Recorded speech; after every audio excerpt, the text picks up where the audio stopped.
Ya, kita siap untuk program namanya Keluarga Indonesia Bahagia. Keluarga Indonesia Bahagia. Ya, selamat berjumpa dalam program Keluarga Indonesia Bahagia. Karena memang bahagia itu penting. Bukan hanya generasi milenial, zaman saya pun juga bahagia penting. Tapi banyak orang tidak tahu bagaimana bahagia. Tapi kaum milenial dengan perkembangan teknologi, IT, mereka mengenal diri sendiri, maka bahagia menjadi penting. Dan generasi milenial tahu bagaimana bahagia. Generasi milenial lebih tahu apa yang cocok bagi dirinya. Sering ada konflik dengan orang tua karena orang tua nggak memahami milenial.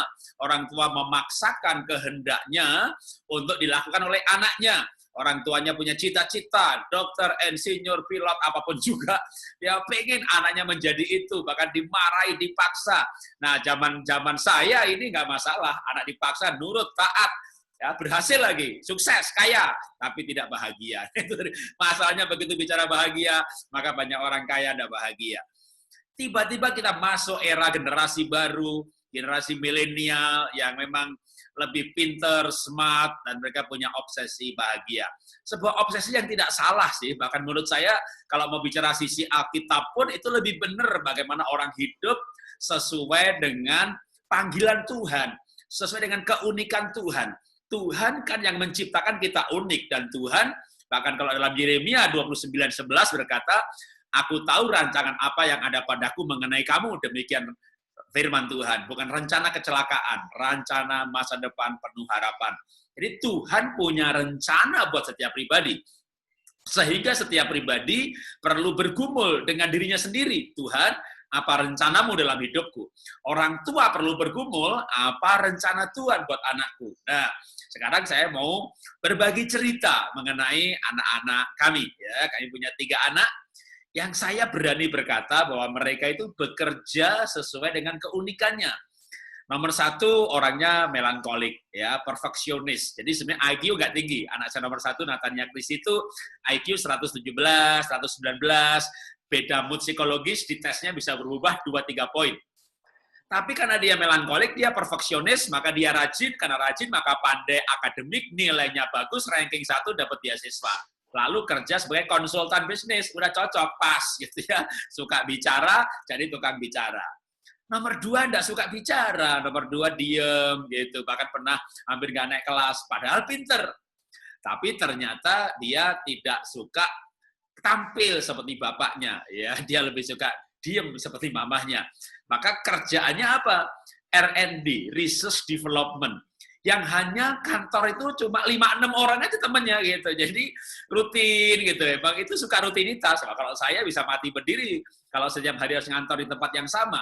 Jadi kita tuh satu keluarga tapi beda-beda. Nah, nomor 3 lain lagi ya, dia menekuni bidang art. Jadi sekarang ini lanjutan dari episode sebelumnya.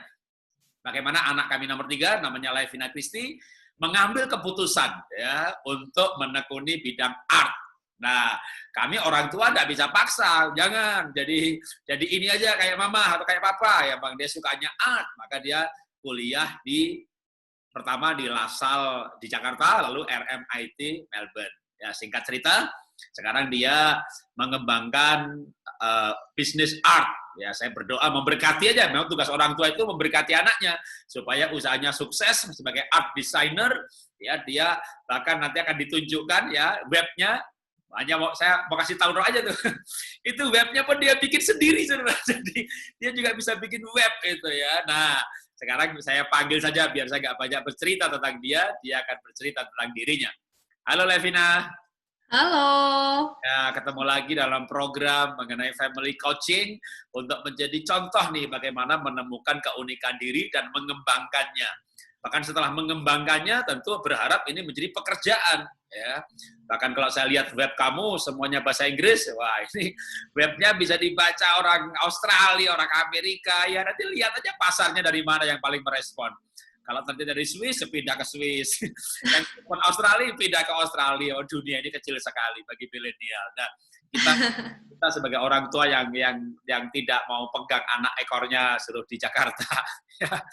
Tapi kita lihat bagaimana Tuhan nanti membawa karya kamu ini cocoknya untuk market mana. Tapi untuk tahu hal itu maka kita broadcast ya. Nah, coba Levina bisa diceritakan, baik mau cerita dulu atau langsung mau menunjukkan webnya mengenai karya-karya kamu, karena saya harap mereka sudah melihat sesi yang pertama ya. Jadi kalau ada yang mau disampaikan, nih masih banyak nih yang saya mau ceritain nih. Ya silakan diambil alih. Sebentar saya jadikan co-host dulu ya supaya bisa share screen. Jadi sekarang ya dengan cepat sudah. Ya silakan. Oke, thank you, Pak. Iya, tadi kan di episode sebelumnya udah bahas perjalanan aku dari kecil sampai sekarang kok bisa tekunin dan yakin banget di bidang art. Dan tadi juga sempat udah ngeliat mural-muralnya seperti apa dan bagaimana penerapan art dan mural itu bisa jadi komersil untuk bisnis dan untuk kayak di rumah atau kayak untuk kafe atau untuk work office juga bisa. Nah, sekarang aku pengen nunjukin yang lain, karena sebenarnya masih banyak banget project-project dan karya-karya aku yang bisa diterapin lebih secara prakteknya untuk komersil atau personal. Jadi, bisa dari art dan ilustrasi, bisa dijadikan merchandise untuk brand-brand dan bisnis-bisnis yang butuh merchandise. Atau bisnis-bisnis yang baru berjalan dari startup, mau mengembangi brandingnya mereka, dari desain grafis juga bisa dibikin brandingnya dari logo, business card, atau kayak merchandise kayak mungkin tote bags atau t-shirt atau kayak lanyards atau maybe untuk bisnis-bisnis yang sudah besar yang butuh presentasi itu bisa dibikin desain grafisnya juga atau untuk social medianya.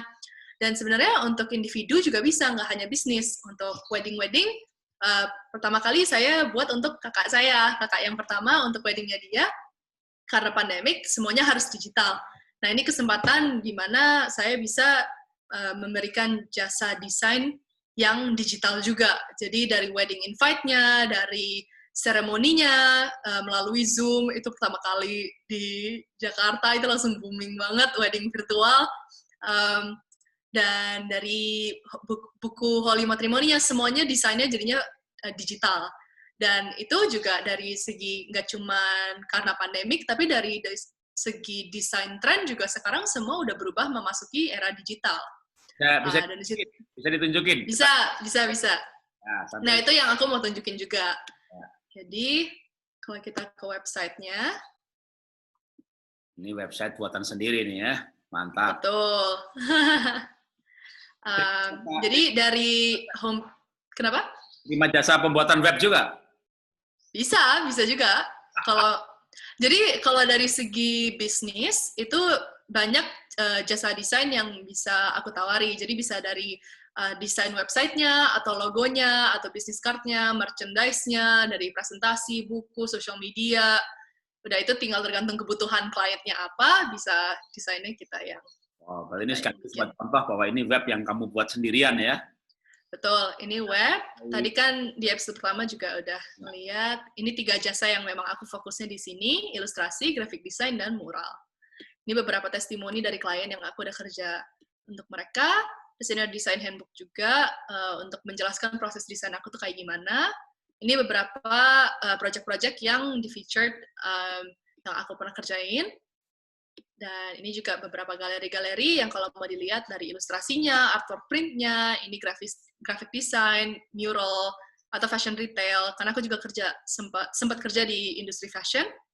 Atau ini project-project dan eksibisi yang aku pernah lakukan. Nah, yang aku mau tunjukin sekarang di graphic design-nya. Seperti yang tadi aku udah contohin, untuk wedding kakak saya, semua desainnya digital. Nah, ini nggak tahu kenapa mungkin internetnya lemot, jadi nggak ke-loading. Coba aku refresh dulu ya. Sepertinya ada error dari Wi-Fi-nya nih.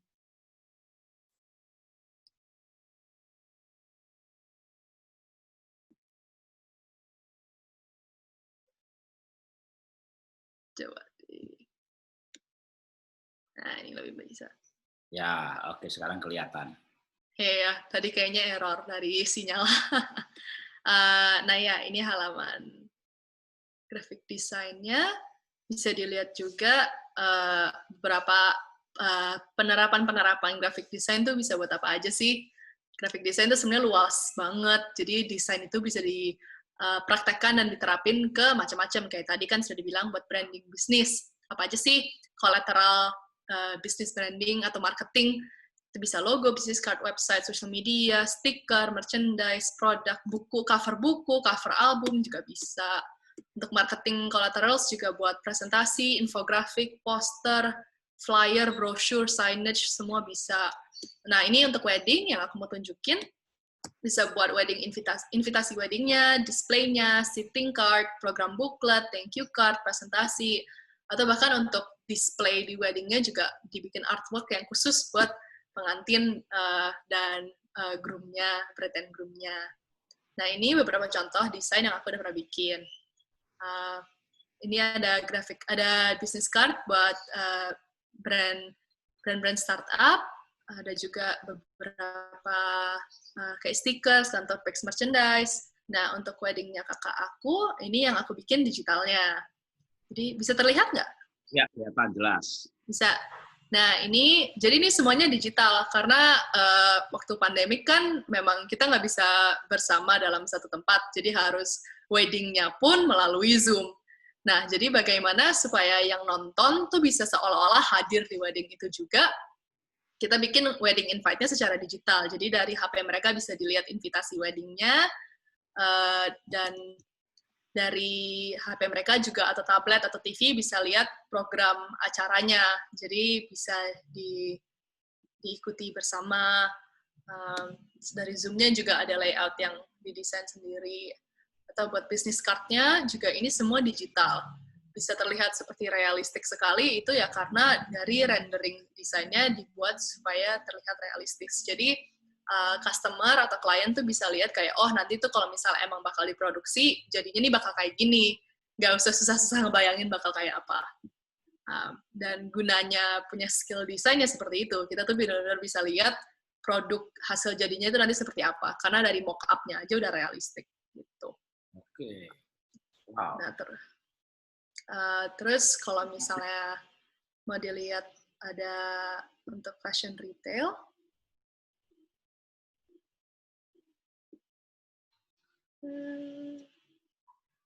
loadingnya. Retail itu maksudnya untuk produk-produk fashion. Iya, jadi ini beberapa project-project fashion yang aku pernah kerjain selama aku kerja di industri fashion.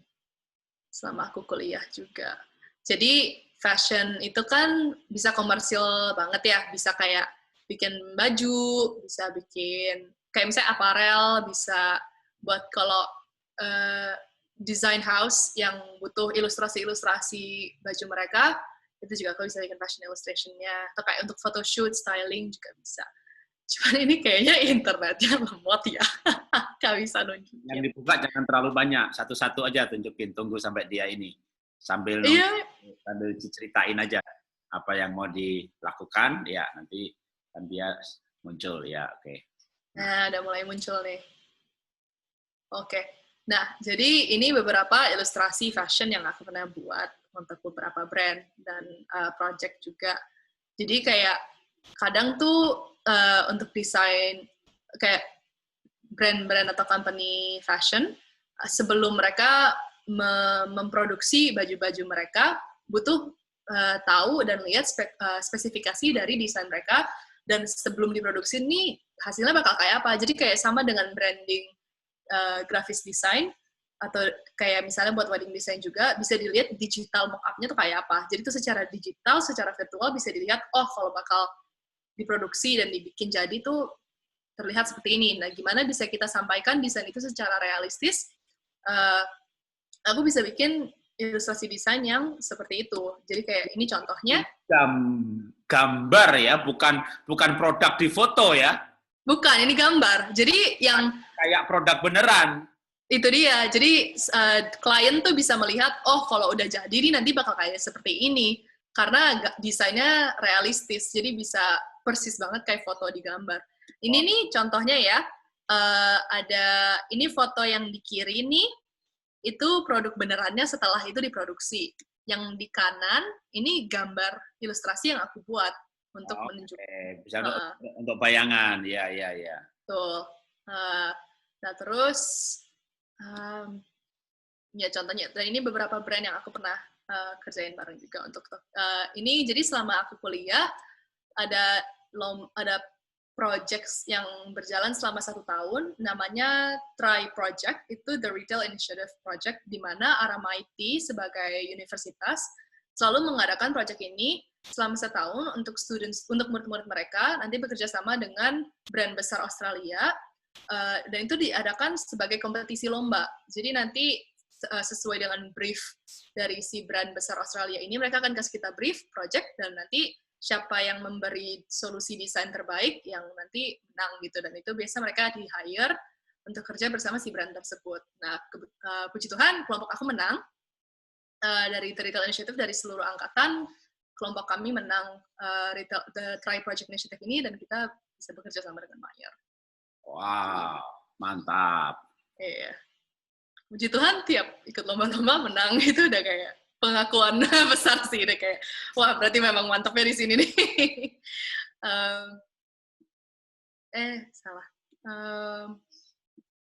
Nah, aku kadang juga suka bikin event-event eksibisi. Jadi dari karya-karya aku dieksibisiin antara di local market atau kayak exhibitions bersama organisasi besar.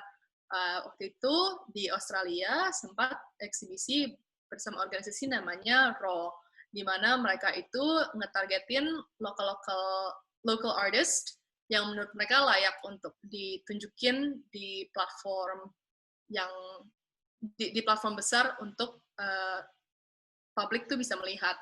Nah, itu saya di Melbourne.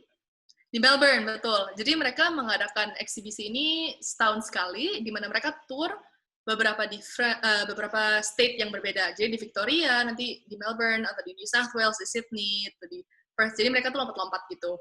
Nah, secara global juga, nggak cuma di Australia, ada di Amerika, ada di Denmark, ada di segala macam.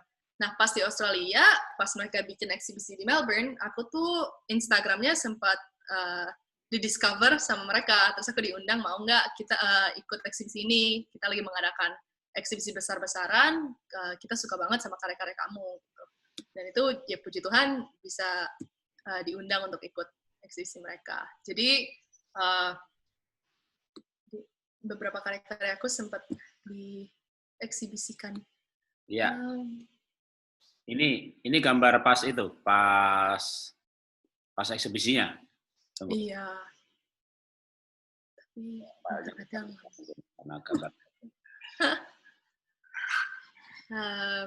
Aku tunjukin aja dari ini ya.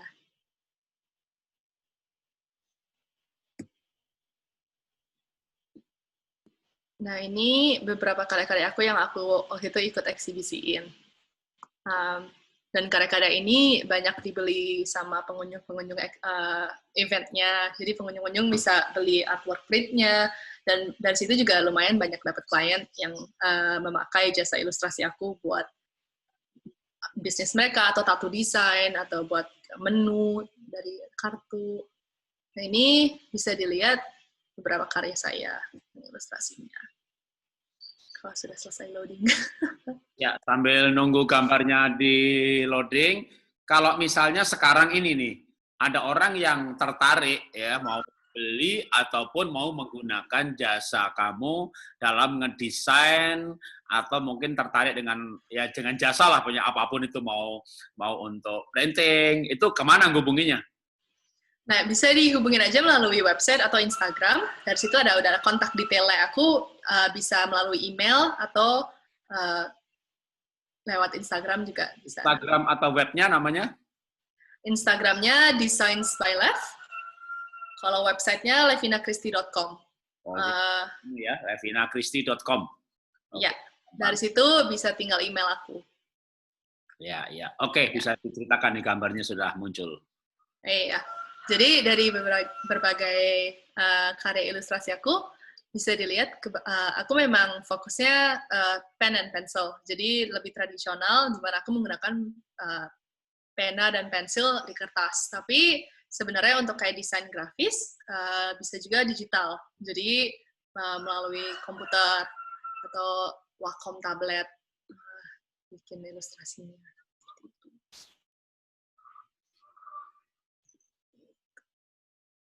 Wah, kalau lihat ini sekilas detail sekali ya. Kalau enggak Iya, aku memang kalau gambar suka sekali fokus ke detail, karena buat aku tuh detail-detail tersebutlah yang membuat gambar itu lebih hidup, lebih realistik, dan lebih menarik. Wow.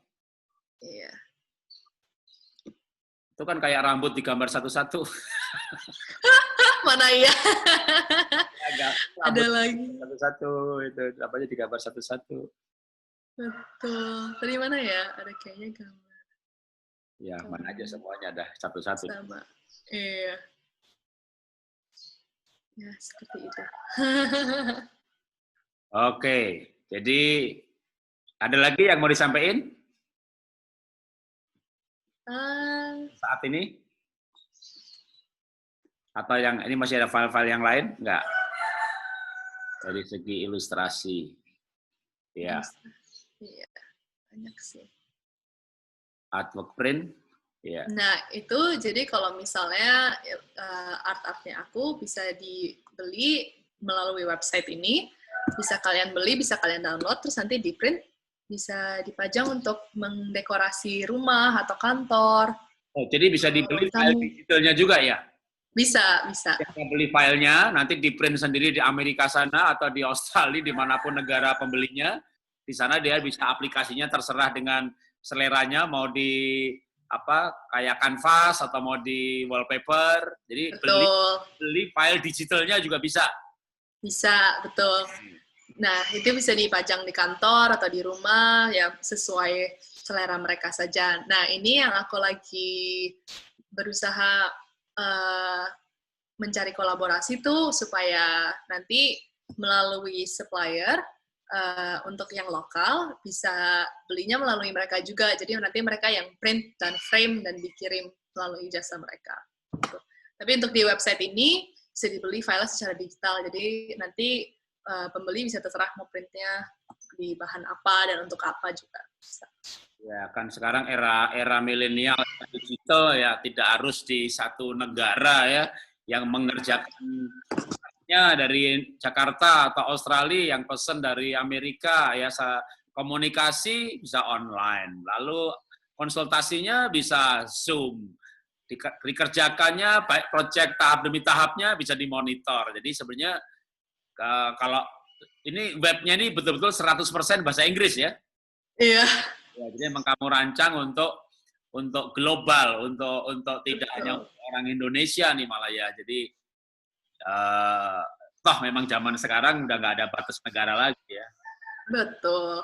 Ya, nah ini kalau mau menghubungi aku tinggal di kontak page-nya, terus bisa tinggal kontak aku melalui ini atau email juga bisa.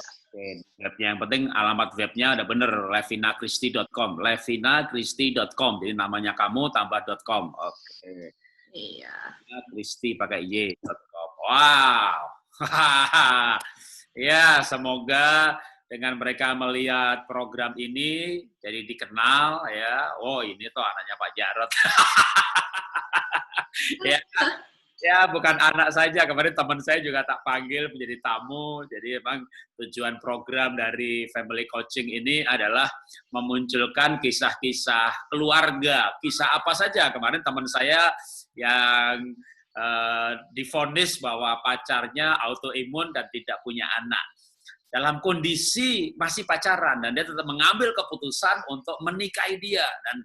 Dan puji Tuhan, jadi mujizat ya, akhirnya punya anak satu. Jadi itu kisah orang lain, dan malah lebih banyak kisah orang lain sebenarnya yang selama ini saya datangkan. Tapi kali ini ya pas anak sendiri lagi di Jakarta, ya kepikir kenapa nggak diundang jadi tamu. Jadi bisa bercerita mengenai apa yang sedang dikerjakan, yaitu dalam bidang art. Nah, kembali saya menyampaikan pesan kepada orang tua dulu.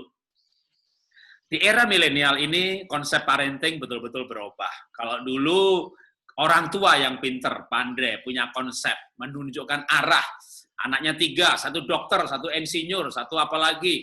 Ya, dan syukur-syukur memang arahnya pas. Arahnya nggak pas pun anak dipaksa dan nurut lagi. Tapi memasuki generasi milenial ini semuanya sangat konsepnya semuanya berubah. Konsep pernikahan aja kalau saya cerita belok arah sedikit, belok tema sedikit. Ketika anak saya pertama mau menikah, dia apa? Saya mau nikah di Bali 100 orang. Wah, kaget kita. Ya, kenapa? Ya, yang datang yang kenal, betul-betul kenal. Kalau saudaranya papa tuh ya adiknya, kakaknya, paman, tante, titik, udah. Ya, yang jangan yang jauh-jauh aku nggak kenal, supaya intim. Nah, konsepnya intim. Nah, kalau kita enggak. Kita orang tua konsepnya kalau bisa ya pesta pernikahan tuh 1000 orang gitu. Kenalan yang semuanya diundang untuk pamer nih, bahwa gue sukses, gue hebat, bukti sukses bisa bikin mantu besar-besaran. Tapi itu nggak masuk konsepsi anak. Dalam hal seperti itu pun berbeda. Demikian juga pekerjaan. Saya tuh mau jadi apa gitu ya. Mereka milenial akan bergumul dengan dirinya dulu. Aku tuh senangnya apa, passionnya apa, mampunya apa, baru dikemas. Yang mampu dan senang ini tentu harus jadi duit. Kalau enggak kan bagaimana mau hidup gitu kan. Jadi misalnya sukanya sepak bola gitu. Nah, bisa jadi duit nggak? Bisa makan nggak? Sukanya tinju. Nah, dulu ada namanya Elis Pikal kalau tahu. Dia juara Indonesia nomor 1. Selama juara, ya hidupnya makmur. Akhir-akhirnya jadi satpam. Karena ya nggak sustainable. Hanya selama bisa main tinju, udah nggak bisa main lagi, nggak bisa hidup lagi. Nah, tentu milenial perlu didampingi orang tuanya untuk membawa passion, minat, bakat ini mana yang bisa jadi sumber hidup. Apakah mau jadi petinju atau pebisnis tinju, buka sasana tinju, buka latihan tinju, itu sudah hal yang berbeda. Tapi bidangnya sudah ketahuan. Kalau anaknya suka basket, mau jadi pemain basket atau buka usaha tempat pelatihan basket atau malah jualan bola basket. Jadi tentu minatnya ditemukan, tapi nggak bisa hanya minat untuk happy-happy, nggak ada duitnya. Karena kan suatu saat anak akan menikah, hidup mandiri, tidak tergantung income orang tuanya. Nah, disinilah sebenarnya tetap nggak bisa milenial mengandalkan dirinya sendiri. Maka saran saya 2 arah. Yang pertama untuk orang tua, temukan minat bakat anak, dorong dia supaya dia berhasil pada bidangnya. Yang untuk anak, ya dengarkan orang tua untuk menemukan bagaimana yang menjadi kesenangannya ini akhirnya bisa menjadi sumber kehidupan juga. Sehingga akhirnya bisa hidup dan bahagia. Ya, bahagia nggak bisa hidup, mati juga, ya kan? Tapi kalau sukses tapi nggak bahagia, mati juga. Nah, kalau bisa ya bahagia dan hidup, matinya lebih lama. Itu sama-sama mati juga, tapi matinya lebih lama. Semua orang akan mati pada waktunya dipanggil Tuhan. Tapi jangan sampai kita mati sebelum waktunya, karena salah pekerjaan, stres. Maka kita punya tugas bersama orang tua dan anak, sama-sama menemukan keunikan, dan bagian orang tua adalah merestui apa yang menjadi passion si anak. Karena semua hal, kalau Alkitab berkata begini, dalam Mazmur pasal 1 ayat 3, apa saja yang diperbuatnya berhasil. Jadi untuk berhasil itu bisa apa saja. Bisa dari fashion, bisa dari pabrik, bisa dari dagang, bisa dari buka toko. Apa saja, yang penting ketika dilakukan dengan senang hati, dengan sungguh-sungguh, pantang menyerah, karena bidang yang disenangi pun bukan tanpa masalah. Saya senangnya fashion, ya fashion banyak masalah. Saya senangnya robot banyak masalah juga. Semua bidang kehidupan ada masalah. Tetapi ketika itu bidang yang disenangi, ketika menghadapi masalah itu adalah pilihan. Ini pilihan saya, jadi saya harus hadapi. Nah, kalau orang tua yang memilihkan, nanti waktu anak menghadapi masalah, nah, aku sih nggak suka ini, sekarang banyak masalah, dia akan quit. Ketika itu pilihannya, maka itu konsekuensinya. Itu pilihan kamu, itu konsekuensi kamu, kamu hadapi. Ya, saya akan hadapi, karena memang ini bagian dari hidup saya, dan bagian dari pilihan saya. Nah, akhirnya orang menjadi dewasa, menghadapi tantangan-tantangan pada bidang yang dipilihnya. Tapi apapun yang dipilihnya, Sang Tuhan bisa membuat berhasil. Karena itu perlu seorang anak juga mendapat restu daripada orang tuanya, dan orang tua perlu merestui anaknya bidang apapun yang dia pilih sebagai keputusan untuk menjalani kehidupannya. Ya, Tuhan memberkati. Sampai berjumpa dalam sesi selanjutnya. Ya, jadi Levina masih ada mau pesan buat teman-teman yang menyaksikan? Ya paling dari tadi aja sih, tadi kan Papa bilang juga apa saja yang dibuat berhasil. Tapi ya kata kuncinya yaitu harus melakukan sesuatu. Nggak bisa kalau misalnya minta berkat Tuhan tapi tanpa melakukan apa-apa, apa yang mau Tuhan berkatin kalau kita nggak memberikan sesuatu untuk Tuhan berkati? Kayak, jadi apapun mimpi itu ya lakukan aja dulu, gitu. Dicoba. Oke, mantap. Sebagai penutup, nah pemirsa bisa memperhatikan kami berdua. Apa kesannya? Orang kembar katanya. Kalau saya foto berdua dengan anak saya, Levina ini, semua orang berkomentar, kembar, Pak, sama. Itu kalau pacaran perempuan ya begitu tuh jadinya. Ya, anaknya masa beda ya. Jadi, dadah, sampai jumpa lagi dalam sesi selanjutnya. Tuhan memberkati. Semoga program ini menjadi inspirasi bagi kita semuanya.